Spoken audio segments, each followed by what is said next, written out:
Fellow South Africans, Bagaetsu, Dumelang. Thank you so much for being here this afternoon.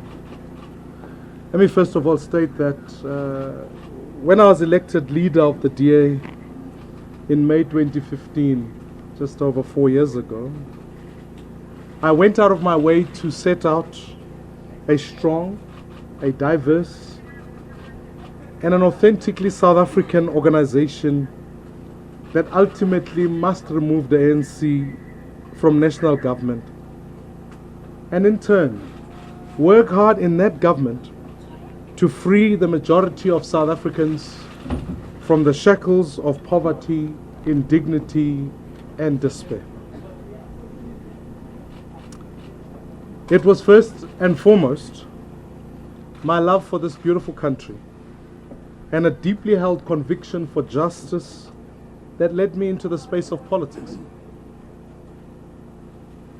I'm not a career politician, and I've never sought to be one. I've always been driven by a vision to in fact build a united, prosperous, and reconciled South Africa where all citizens have a fair shot in life, where the color of your skin does not determine your future prospects. In order to do so, it was always crucial that the DA evolved and transformed into a party for all South Africans can call home. A truly South African party at the center of politics. I've relentlessly sought to grow the party to all South Africans, and more specifically, Black South Africans. If you're going to be a party of national government, you need to challenge and grow amongst all citizens.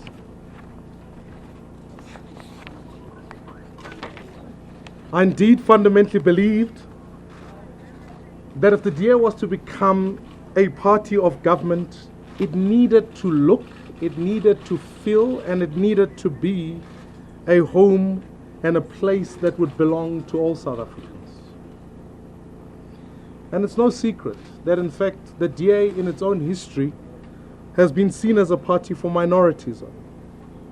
That the majority of South Africans, mainly Black South Africans, did not relate to the DA and by extension struggled to trust the DA. This was not the fault of one person, it's the history, it's the context of our politics, it's the context of our nation. And equally so, rather a consequence of the historic journey of the DA and its predecessor parties. However, this needed to change and it required deliberate action.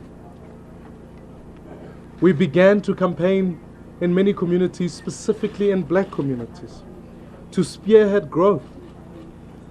And I truly enjoyed being a part of that journey and leading that charge. We changed the internal focus of the organization towards grassroots activism and engaged ourselves in communities and established branches in a new terrain. Activists came on board. They were inspired. We were having manifesto launches in stadia, and I'll never forget that actually for many South Africans they felt a sense of ownership and a sense of momentum. So in 2016, I think it was a momentous occasion. We together with so many made history. And the DA in fact removed the ANC from government from the country's largest cities. We formed coalition governments in Joburg, in Tshwane, in Nelson Mandela Bay. We worked hard to restore, in fact, the dignity of the poor, to fight like anything to be able to give South Africans who are unemployed a sense of hope through an intense focus on job creation and service delivery. I think for South Africa this was a watershed moment, and certainly it was for the party. We more than doubled our governance footprint from 6.5 million citizens to almost 16 million South Africans. We're now living under DA-led governments. Forming these DA governments obviously was crucial to our project and a vital step towards building that trust with South Africans who were by and large skeptical of the DA. I maintain it was the correct decision to form those governments.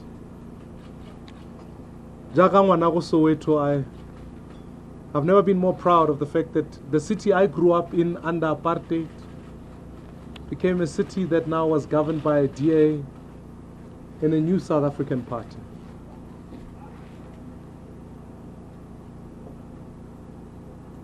We worked hard to make sure that ultimately we could see people for that first and foremost they were South Africans. And I'm grateful for the work that so many worked tirelessly, so many activists, so many South Africans to bring about change in those cities. Despite complex and intricate coalition arrangements. Since its formation, the DA has been seen, perhaps maybe by others, as a regional party, with its political administration and organizational headquarters situated in Cape Town. I argued and still maintain that it's right that the DA needed to move up to here, Mojozi. For if the DA was to challenge for power, it needed to grow outside the Western Cape and establish a political, organizational, and administrative footprint in the country's economic hub. It's why today we are here in this place, Nkululeko House, Freedom House, the party's head office, which is now in Joburg. During the party's 28th Federal Congress, I sponsored what has now come to be known as the Diversity Clause, which cemented diversity as one of the DA's core values. This is truly a very important step in leading the organization towards more inclusivity, demonstrating that the DA will never be a party for one race. The struggle in this country has never been for the removal of a race. It was always the removal of a system. And ultimately that black people, white people, Indian people, colored people could work together in a movement to build a South Africa for all.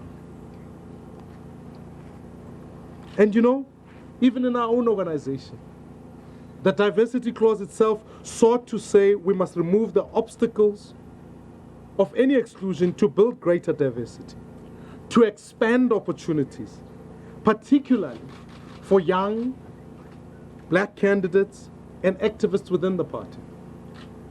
In doing so, we were always clear of this one simple fact, that the emancipation of black South Africans is not the enslavement of white South Africans. It's not a zero-sum game.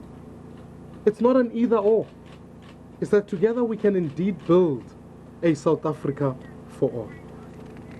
In internal elections and in our list processes, I in fact advocated for more South Africans, particularly black South Africans, more women, for greater and cultural diversity.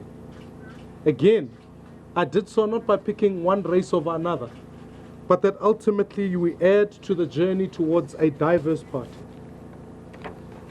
This is also about the consideration for geography, making sure we could spread our footprint in communities that we were never there before. Make no mistake, along the journey, we've made some tough decisions. We've fought many battles. And I want to say I fought many battles even with Helen Ziller, who's here. Especially around her comments and all of that. But it never deterred away from the respect we shared. And even around her comments around colonialism, we certainly maintained the respect. I maintain that these sentiments certainly did not help build trust between black and white South Africans. And I think they made harder the project. But certainly a project we needed to be engaged in.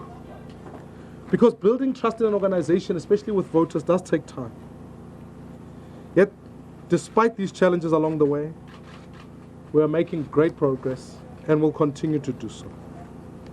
However, over the past few months, it's become more and more clear to me that there does exist a few within the DA who do not see eye to eye with me. I don't share the vision for the party and the direction it was taking. There have been several months of consistent and a coordinated attack on me and my leadership to ensure that this project failed or I failed.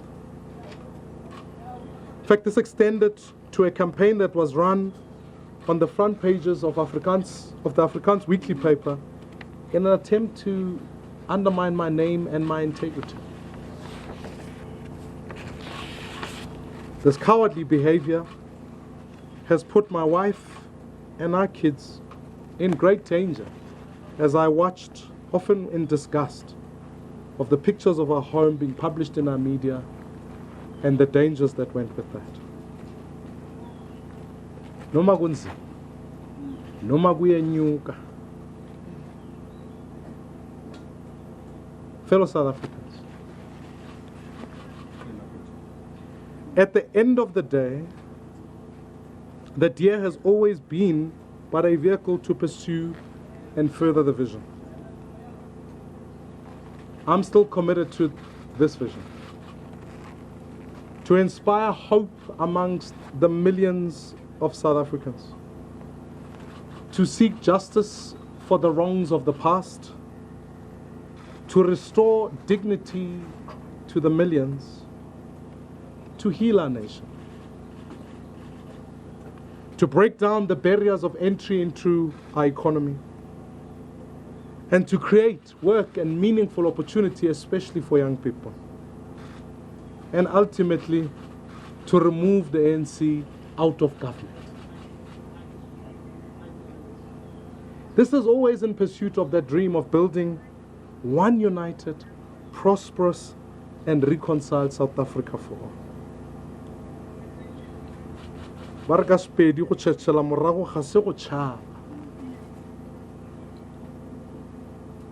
There does come a time when leaders must step back from all noise and conjecture and make a sober and honest assessment as to what the future indeed does hold. And I've spent the last few days doing exactly that alongside with my wife. And in the end, we've come to the conclusion that despite my best efforts, perhaps the DA is not the best vehicle which is suited to take forward the vision of building one South Africa. And therefore it is with great sadness that in order to continue this fight for the vision I strongly believe and the country I so dearly love, I will today step down as leader of the DA. I'll continue my role as parliamentary leader if the party makes that decision until the end of the year. After which I strongly believe the party must in fact go to Congress in order to elect new leadership. I want to say to every South African that I've engaged with on the road, I've spoken to so many people.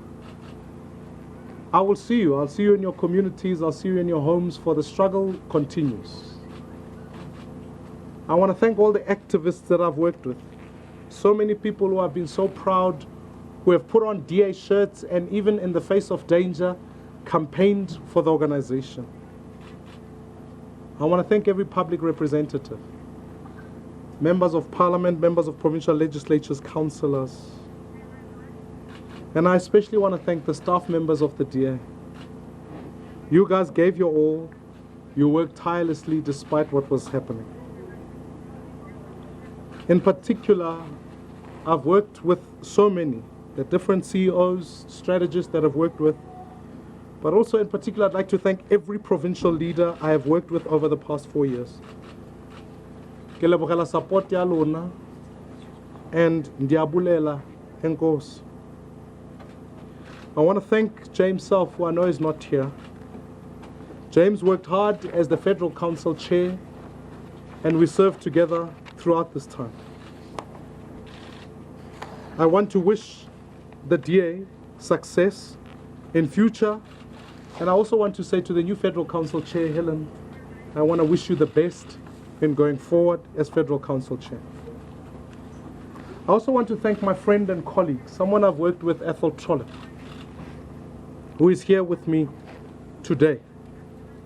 Ethel and I got elected at the same Congress in 2015, We serve together, and we'll continue our long friendship and our ability that we've always been able to share many moments together.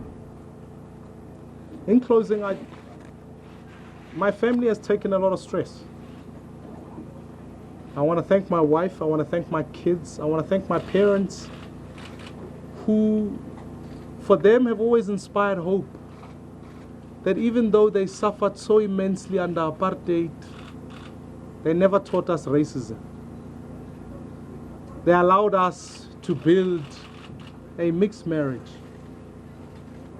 and we're proud of that. They paid the price for me to get my education, and they lived with a dream that said that one day our child can lead in any context. So my mom diabulela, papa ka ke a leboga. And to my wife, Natalie, she's been an incredible pillar of strength. Regardless of how tricky and how difficult it may be, she has been there. Our commitment to this country is that we will continue to fight. We are not stepping away from politics. We will continue to save our nation, to serve our nation, and we will continue with a vision for one South Africa, a South Africa for all. And so long as I have lungs, I have air in my lungs, that dream, that fight must continue, and the fight must carry on. Ke a leboga, diabulela, enkosi. God bless South Africa. Morena boloka setjhaba sa heso.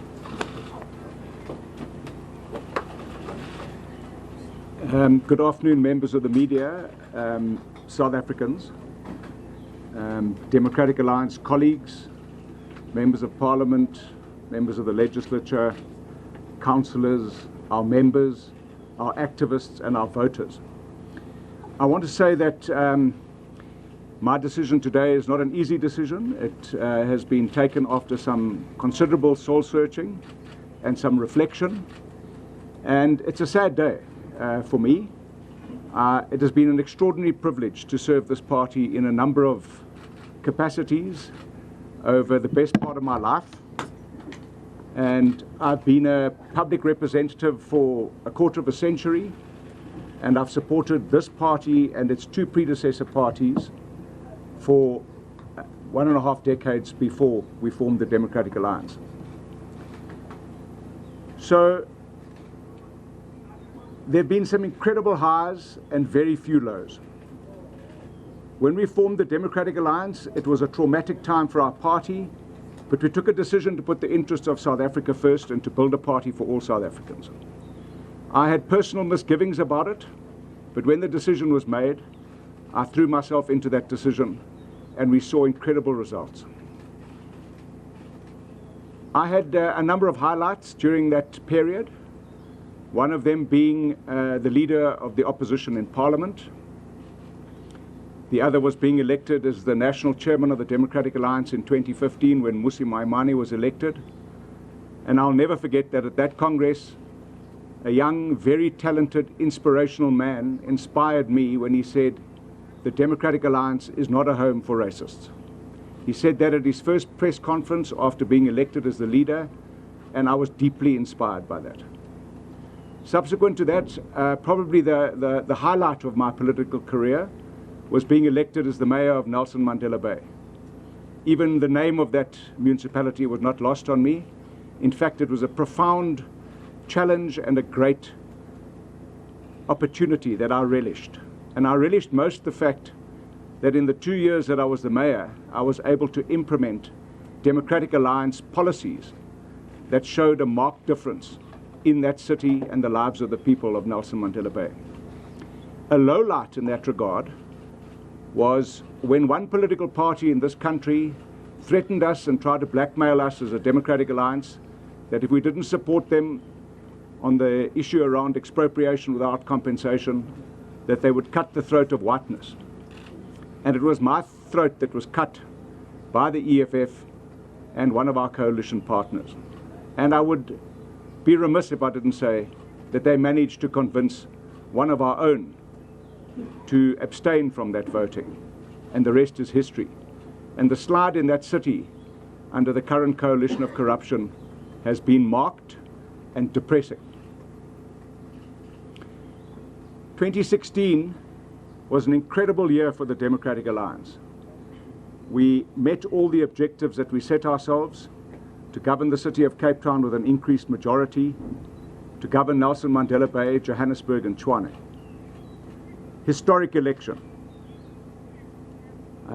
We confounded you and the nation and all the gainsayers and certainly our opponents. So we have achieved incredibly much in this party. But this year, 2019 in May, we had a less than acceptable election. We had set ourselves lofty targets. We didn't reach those targets.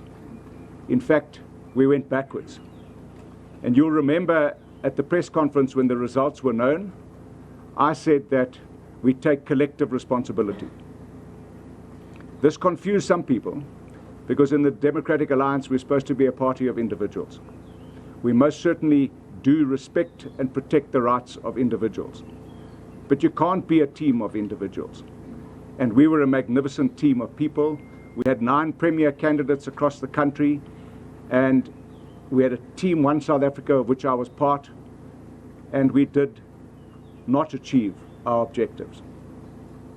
We then set about a review process that I'm very proud that Mmusi initiated, because it shows that he was prepared to hold a mirror up to himself and to the party. And I have great respect for the people who served on that review panel.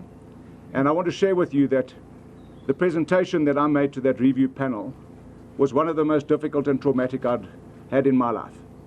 In fact, I likened it to going for marriage guidance counseling when your relationship is breaking down. It's a very tough time. But it is important that one does that. And we have done that. And I want to thank that panel for the way they handled the presentation of that review report on Saturday at our Federal Council. Everybody expected that the DA would tear itself apart. They didn't tear it. We didn't tear ourselves apart. In fact, we walked out of there united, and we accepted that we had to do things better and differently. We made mistakes. We confused our voters.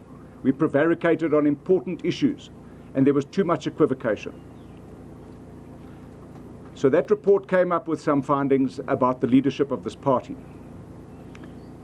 2 of our colleagues have gone already, Paul Bowie, the CEO, and James Self. And I also want to pay tribute to James Self. He was the epitome of selfless loyalty to this party. The review panel had some very specific recommendations about Mmusi, and I think they were unfair, and they were an overreach of their responsibility. But be that as it may, my name was not mentioned in the leadership deficit in the party. But when I say we take collective responsibility, I must take responsibility, having been the chairman of this party for 4 years, that the less than spectacular election result must be part of my responsibility. So I accept that when the buck stops at the leadership door, I was in one of those doors. And as the chairman of this party, I think it's fitting that I also take responsibility. We had a long discussion today in our federal executive, and I want to thank the members and my colleagues of federal executive for the manner in which that discussion took place. I know it frustrated you and you waited a long time. But anything that's worthwhile is worth waiting for. And I fully believe that the Democratic Alliance is worthwhile, and that's why I've given so much to this party. But I also famously or infamously recently said that there's a time to come and a time to go in politics. And I realized that this weekend that it was probably my time to go. And I'm happy to accept that. I'm happy to move on and try and build or rebuild my life. Not easy for somebody with my complexion at my age and my hairstyle. But I'm prepared to do that. What I'm also not going to do is I'm not going to slag off my political party. I joined this party voluntarily years ago. I've served it selflessly because I believe in it. And I know that new leadership will emerge in the Democratic Alliance and that leadership will take us forward. And I believe that they must take us forward. Why? Because the ANC has neglected South Africans.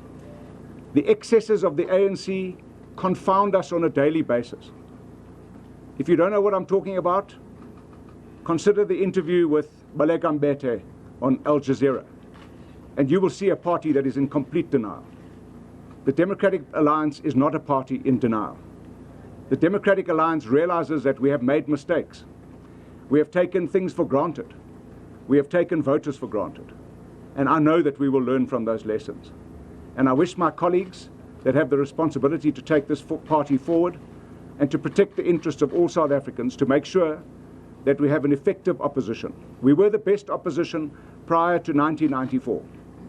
After 1994, we were undoubtedly the best opposition in this country. And after 2000, when we formed the Democratic Alliance and slowly started taking over government across this, first the Western Cape and latterly across the country, we have shown that where the DA governs, it governs well. And South Africans deserve good governance. And I know that the DA can govern well and that the DA will continue to govern well. I wish everybody in the Democratic Alliance, and especially the voters, all the very best. Don't turn your backs on the only political party that can save South Africa. The parties on the fringe of this political spectrum in our country do not offer a prosperous future for all South Africans. Only the Democratic Alliance offers that, and I wish them well. Thank you. Ladies and gentlemen, there'll be a response from the party's Federal Council, Chairperson, and I repeat, there won't be questions afterwards. Helen? Thank you very much, Solly, Mmusi, Athol, members of the media, colleagues. What happened today came as a shock to members of the Federal Executive that met today to implement or discuss the implementation of the resolutions of the Federal Council taken at the weekend. And there were 13 resolutions of the Federal Council, several of which require timelines and management and a lot of logistics and organization to accomplish. But obviously a great deal of the meeting was spent discussing what you've heard here today from Mmusi and Athol. We didn't take a vote, but I think it was a unanimous reflection of the view of the Federal Executive that we would have far preferred Mmusi and Athol to have remained until the choice was made by delegates at a federal Congress. The two first resolutions that were adopted by the Federal Council at the weekend said, the Federal Council accepts the report of the Review Committee in principle and gives effect to recommendations in the following resolutions. Firstly, that a Federal Congress be convened as soon as constitutionally possible, bearing in mind the administrative processes which should be concluded as quickly as possible to give effect to recommendations of the review process. And that is what the vast majority, if not all, of the members of the Federal Executive would have preferred. That would have meant getting down to organizing an early Congress for which we had a timeline on the logistics required, which would have enabled us to have a Congress in April.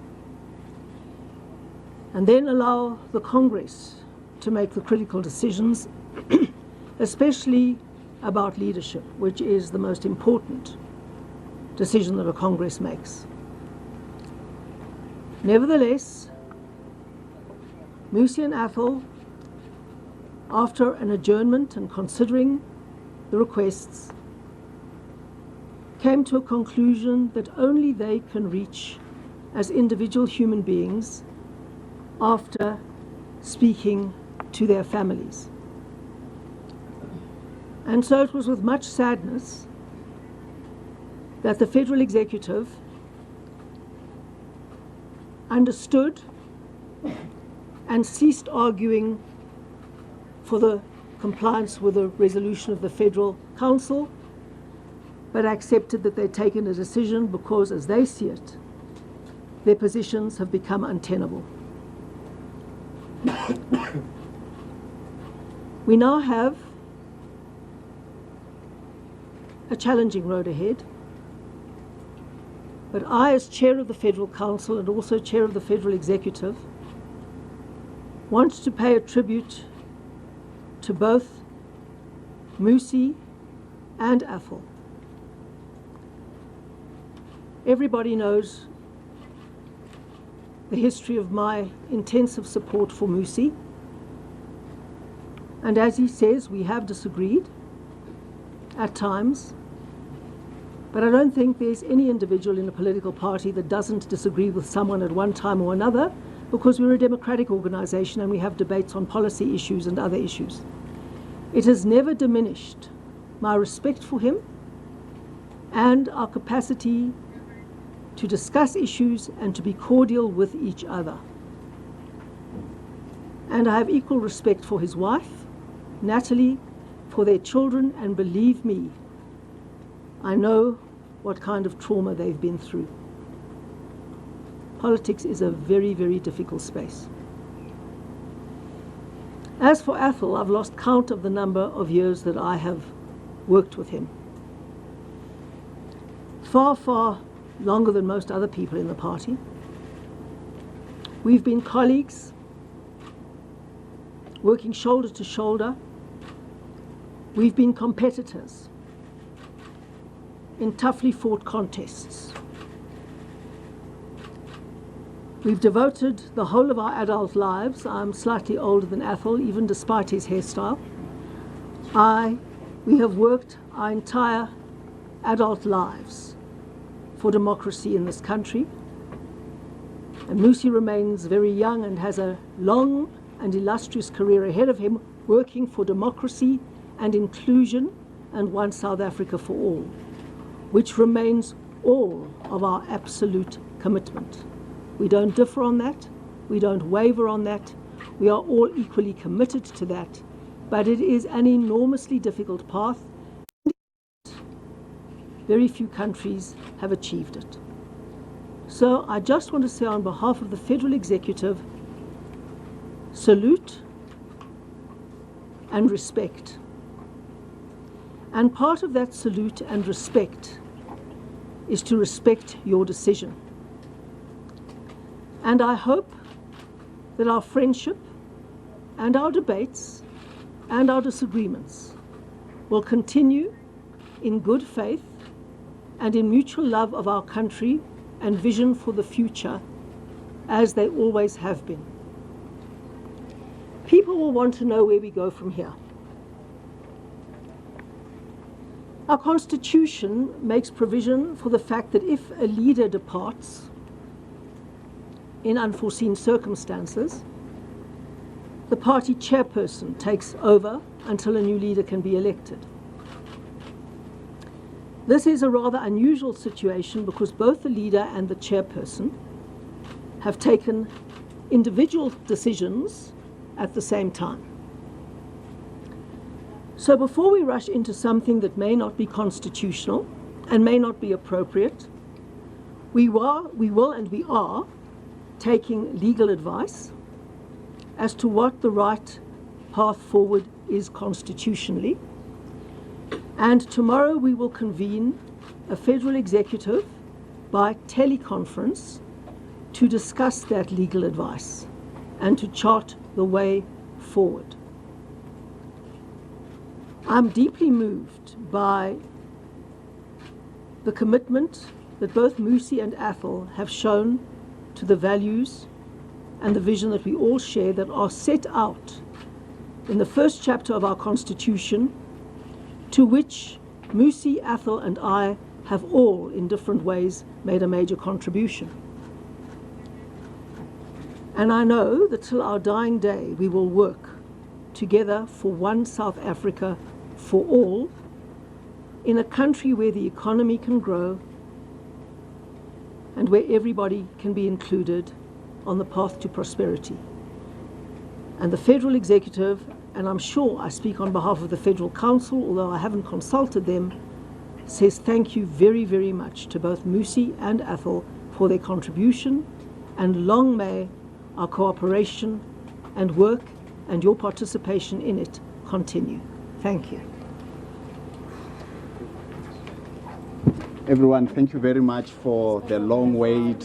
It's been a long day for everyone. It's been an emotional day, but thank you very much for your patience.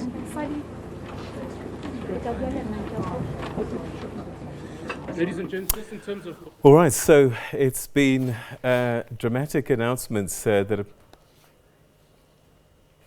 right, so it's been dramatic announcements that's been made today, and you'll be getting a full breakdown in the coming moments in our program, Full View. But just to let you know what's happened today, a surprise for many, I guess, is Athol Trollip has also resigned, but the party leader, Mmusi Maimane, says that he will step down as the party leader today. He said that he may remain as the parliamentary leader until the end of the year, but he certainly is not going to continue with the party to the next Congress, which would have been the preferred route that the FedEx said that they would have loved to have taken. But maybe perhaps a clue that Mmusi Maimane says that he's not lost to politics. He'll continue to fight, but perhaps the DA isn't the vehicle to use to further the vision that he has for his country. So that's the story. The national chairperson of the Democratic Alliance has resigned. The party leader of the Democratic Alliance, Mmusi Maimane, has resigned, and Helen Zille and his party will start the job of finding a replacement and getting a Congress sorted for early next year. Well, that's it. That's where we're going to leave it for the time being, but more of those details coming up with a Full View, which is next.